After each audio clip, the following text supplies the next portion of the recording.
Hey guys, Mike back here again. Thanks for tuning in.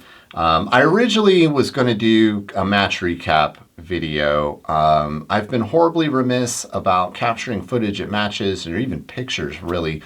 I've really just been focused on my shooting and placing well and just dedicating everything to that. So if you enjoy our match recaps and AARs, I apologize. We'll get back on that soon.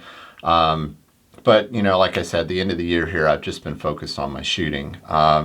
So I was recently able to complete kind of a 3-week swing where I managed to go from my house out to North Carolina, out to Washington to shoot a national 2-day match again, and then down to California to shoot an AG Cup match again. So 3 different national matches on kind of 3 of the extremes in the United States. The only way I could have made it even better is if I got to shoot the New Hampshire match. It just wasn't in the cards. So people always ask me when I travel, like, hey, what did you think of the East Coast matches? What did you think of the West Coast matches? What do you think of the Oklahoma matches? Blah, blah, blah, blah, blah. And I always say that they all have a different kind of a feel, and it's much more of a match director feel than it is a regional feel. Yes, there are certain commonalities in matches in certain regions, but for the most part, a match takes on the personality of its match director. So some of those commonalities, like generally I know when I go out east, I'm going to be looking at 90-second part times, lots of movement, it'll be quick, it'll be fast-paced, those kinds of things. Typically they're more on kind of what I call square ranges, very defined ranges and stuff like that. When I go out west, typically they're more field style matches. Typically par times are longer. Typically winds are more of a factor. And then there's a lot more field matches where we shoot off natural stuff like trees and rocks and stuff like that. Tend to be more on like ranches and private land as opposed to kind of defined ranges. Of course, there's exceptions to all these generalities that I'm making. So if you run a match that doesn't fit into one of those categories, then, I apologize. It's not my intention to insult anybody. It's just kind of what I've noticed. The one thing that I will say that is universal, though, that I experience when I travel is no matter where I go, somebody will recognize me and they will say like, oh man, you're going to see when you get here, like our matches are the toughest and we deal with things that nobody else deals with. I can't wait for you to shoot this so you can get beat down and you can see how tough our matches really are. And it's always kind of humorous to me because everybody's got like this, I want to defend my hometown kind of thing. It's just every match is challenging, guys. Like, every match has its own flavors. Every match director is trying to come up with new and devious ways to challenge shooters. And then on top of all that, the level of competition at any national match is so high that if you place well in any of them, you're doing good. So recently, and I'll start here with my trip out to North Carolina, kind of last minute, I got a chance on a work trip to stay for the weekend and shoot a match. So I took advantage of that and I was out in North Carolina, and I just want to put a big shout out to the Biggs family. Mitch Biggs and his wife were amazing. Y'all kind of embody everything that I think of when I think of Southern hospitality. You guys are doing it right. That North Carolina crew out there really took care of me. I made a phone call because my rental car reservation got canceled. Like, hey guys, I need to get picked up at the airport. And their network went into effect, and Keith Lane had his poor wife, Shelly, come pick me up because it was her day off. And she was happy to do it. Like, just, I couldn't be more proud of how well and how welcoming that community was to me. So I just want to make sure I get that out there. It's some of the best food that I've eaten recently, actually, was at Mitch's. So anyway, the match. So the match was exactly what I think people think of when you were to say an East Coast match. Lots of positional, tight par times, smaller targets. It was on a nice, well-maintained range out at frontline defense. It was kind of like the epitome of an East Coast match.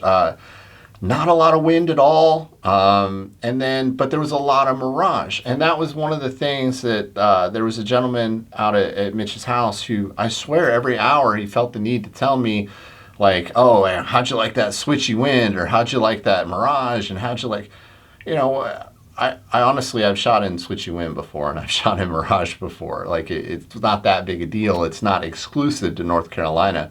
I think that the people in Alabama and Texas and Georgia would love to compare their mirage to your mirage. And the fact is that heavy mirage is heavy mirage. So anyway, what did I think of the match? Well, it was a great match. It was fun, fast paced. You know, it challenged me in different areas. You know, I thoroughly enjoyed shooting it.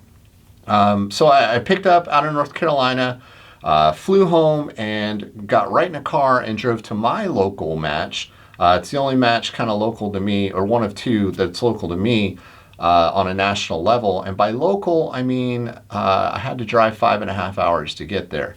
So that's just kind of the reality of where I live geographically. So went out to Rock Lake to the NRL match out there. And again, a typical, you know, West Coast match. Bigger wind, bigger targets. You know, so if the wind shows up, you know, it can be very, very difficult. If the wind doesn't show up, like on day one, it can be very, very easy in a high percentage match. But typically wind does show up out there, and day two didn't disappoint. You know, I was fortunate enough to place well out there too, like just like in North Carolina. And, you know, it felt like my home match out at Rock Lake. After Rock Lake, I drove home, and then later in the week got on a plane down to California. PRS AG Cup match. AG Cup matches are always some of the tougher matches. Small targets. A compromise. There were 100-second stages on day one, and then on day two, when the wind was supposed to be terrible, he bumped it up to 120 seconds, which I thought was a very professional move on the match director's part to give people kind of a chance to see their misses, to analyze, to take that extra second and analyze before they make their next shot. I think it's a sign of a very good match director that they can look at all the environmental conditions and adjust their course of fire or target sizes. I think another great example of that is Tate Streeter at the, I want to say it was the NRL Championship. I could be wrong. I've shot a couple of his matches where the night before the match, Tate's out there changing out targets because the weather forecast had changed, and he had done a really scientific job of analyzing, you know, hit percentages based off of wind speed and stuff like that. So the wind forecast was changing, so he was changing out his target sizes so that he could adjust his match difficulty to the environmental conditions. Again, I just think that's a pro move as a match director to be able to factor all that in and to make that happen. So where everybody always goes from there is like, well, which one's the toughest? Well, they're all tough. I think that, you know, if you go to Oklahoma, you're going to have a tough match. I know I did this year. I went down there and just bombed a match down at the Clay's Cartridge Classic. And that was a tough match.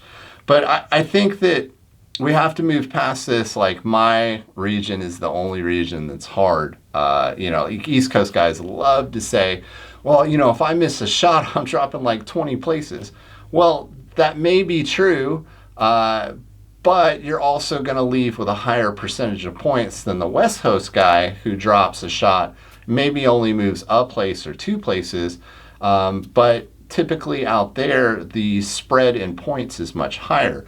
I'll probably end up doing a points video on the difference between East Coast matches and West Coast matches points-wise. I'm sure that everybody will have a very strong opinion on it.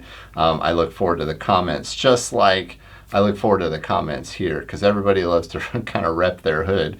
And speaking of representing your hood, I want to give a shout out to the NorCal guys down at Central Coast Chaos. It really took me in, welcomed me into the fold, especially my 900K guys. Y'all showed me a lot of love, and I'm greatly appreciative. I had a blast down there. 99.9% of that weekend was just amazing. That other 0.1% we're not going to talk about. If you know, you know. Scott Woodhouse, completely unrelated. If you could make sure Dan gets another match shirt, that would be great. Anyway, back to what I was talking about.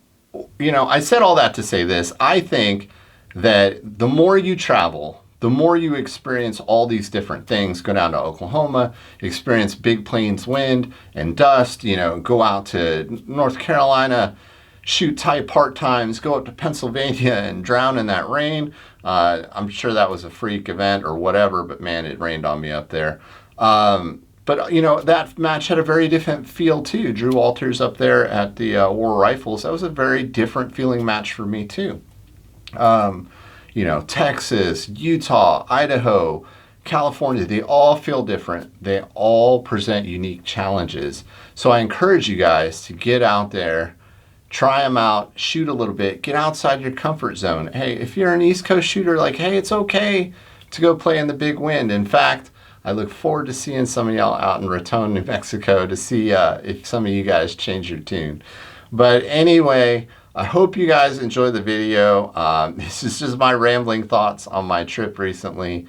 And we'll see you guys out there. Feel free to comment and tell me why your region's the best region. And we can argue about it ad nauseum on the internet. All right, we'll see you guys later.